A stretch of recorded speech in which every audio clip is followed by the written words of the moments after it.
Jake Paul, great to see you in person for the very first time. Yes. Thank you for doing this. It's been a long time coming. I'm excited, man.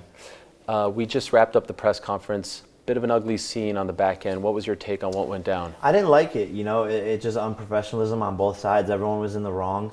Family members talking to people on my team. Of course, everything escalates. It's fight week, lots of emotions.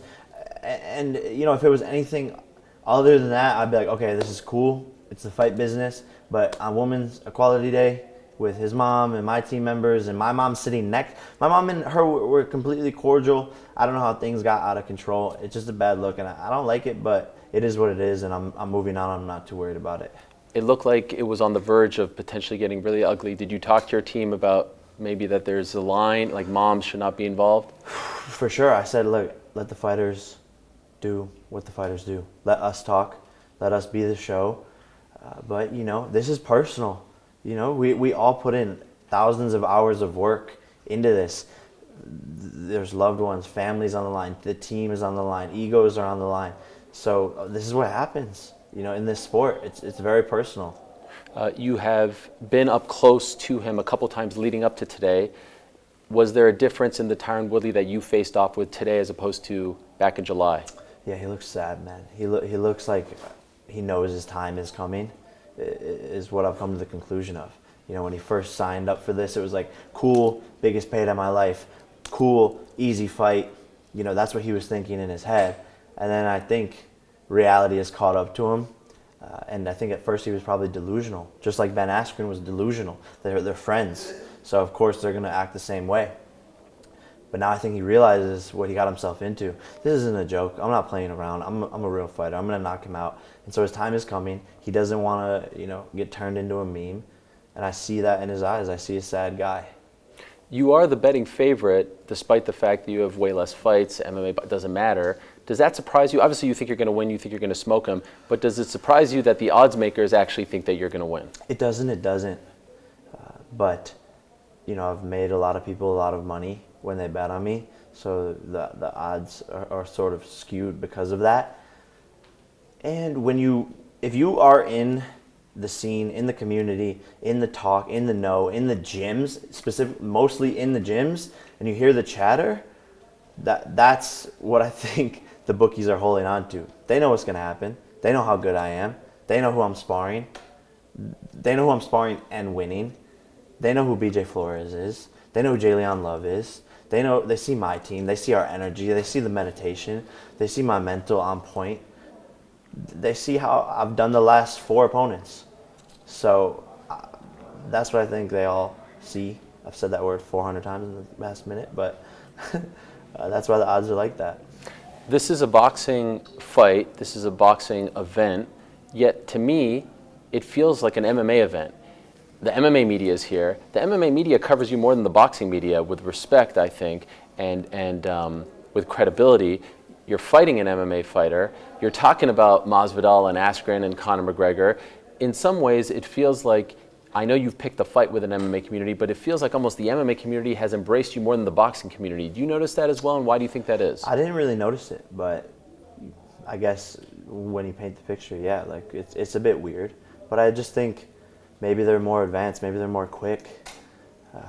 Maybe they want the clicks and the views and the ad dollars to their sites. I think they're all coming here for a reason. This is a business for them at the end of the day, and they know this is a big event.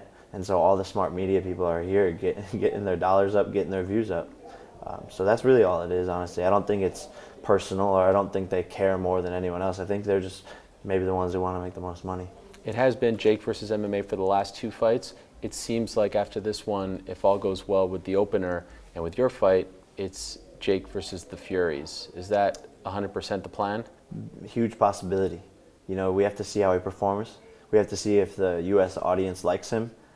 We have to see, if he can actually bring pay-per-views. That's a big thing with me in finding my opponents is I have to fight somebody who can bring pay-per-views. But I would love to fight him. He's got the name, he's got the looks, he's got the charm, he's got the star power. So massive possibility of that happening. I would love nothing more. And we're both undefeated, so it would be beautiful to see that. I just spoke to him and he said, backstage, on stage, You couldn't even look at him. You didn't say anything to him. He said, you don't have cojones. You talk a lot on camera, but not when you're face to face. Is that true? It's not necessarily true. I'm just me. Did you say something to him? I had nothing to say to him. Like, what am I going to say to him? Thanks for coming. At the end of the day, I hired him to be here. So, thanks for coming. I don't have any bad blood. I have one other guy to focus on. I'm not going to get my bitches mixed up. Tyron Woodley is enough of annoyance for me to focus on. And I don't need to look at these guys, right? Like, they're nothing to me. I put them on this pedestal. I do what I want. I walk in, like paint the picture in your head. Of course, they're looking at me. I don't need to look at these guys. For what? I'm the star. I'm the main attraction. I'm the reason that everyone's here. Tyron Woodley was a retired UFC fighter with 0 Google search results. Now all of a sudden is tripled, doubled, quadrupled, more than ever. I don't need to look at these guys or give them any attention. I don't know if you know these terms. I think you probably do. I can explain if you want. Babyface, heel in the world of pro wrestling, right? Heel's the bad guy, good guy's the babyface. Is Jake Paul a babyface or a heel? Because you come across as the heel, yet you do all these things that are very babyface-like, giving women's fighters opportunities on your cards, the GoFundMe. You're talking about fighter pay when no one's talking about fight. These are all babyface tendencies. So are you a good guy or a bad guy now? I think I'm like Robin Hood. I think I'm the good villain. I'm confusing. That's it. But I'm just me. I don't try to be the good guy. I don't try to be the bad guy. It just, when we talk about fighting and talking and me, who I think I can beat all these guys. So I'm gonna say it. I think they're all soft. So I'm loudmouth in that sense because I'm confident in my ability as a fighter. But when I'm outside of the ring, I have a family. I have friends that I take care of. I have a purpose, to grow this sport, and I've always wanted to create a foundation like Boxing Bullies, and I've always done good things. Just people never like to highlight it. The media always is focused on the negative Jake Paul and the bad Jake Paul, because that gets more clicks. So I just do me, and people can interpret it however they want to interpret it. Do you think you fight again in 2021? We'll see. As soon as we can get these contracts done, and as soon as we can get an opponent who's actually down. A lot of these guys are big talkers until it comes to signing the paper, especially in the MMA community. So we'll see. We'll end on this. I know you have to go.